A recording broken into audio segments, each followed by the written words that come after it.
100 வயதை எட்டவிருக்கும் நேரத்தில் கூட பிரதமர் டத்தோஸ்ரீ அன்வார் இப்ராஹிம் மீதுள்ள பொறாமை காரணமாக அவரை வீழ்த்த வேண்டும் என துன் மகாதீர் செயல்பட்டு வருகிறார்.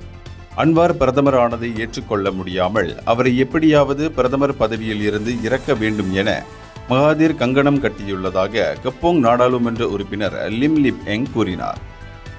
தாம் மட்டுமே சிறந்த தலைவராக இருக்க வேண்டும் என்ற மமதை மகாதீரிடம் எப்போதும் இருந்து வருகிறது. தமக்கு அடிபணியாதவர்களை அவர் எல்லா விதத்திலும் அவமானப்படுத்த பார்ப்பார்.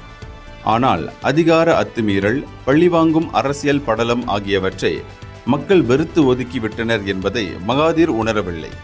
இக்கட்டான அரசியல் சூழல், நிலையில்லாத பொருளாதாரம் ஆகிய சூழலில் ஆட்சியை கைப்பற்றினார் அன்வார். இந்த சமயத்தில் மூத்த தலைவராக அன்வாருக்கு மகாதீர் உதவி செய்ய வேண்டுமே தவிர உபத்திரம் செய்யக்கூடாது. மகாதீர் பிரதமராக இருந்த காலங்கள் அனைத்தும் பிரச்சினைதான். அவர் திடீரென பதவியை விட்டு விலகிய பின்னரும் நிலையற்ற அரசியல் சூழல் ஏற்பட்டது.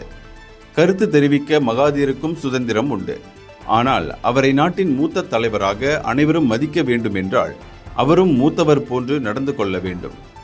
ஆசியாவில் 100 வயதை எட்டியிருக்கும் தலைவரான மகாதீர் அவரின் எந்த சாதனையையும் பெருமையையும் அடுத்த தலைமுறைக்கு விட்டு செல்ல நினைக்கிறார் என்பதை அவரே முடிவு செய்ய வேண்டும் என லிம் லிப் எங் கூறினார்.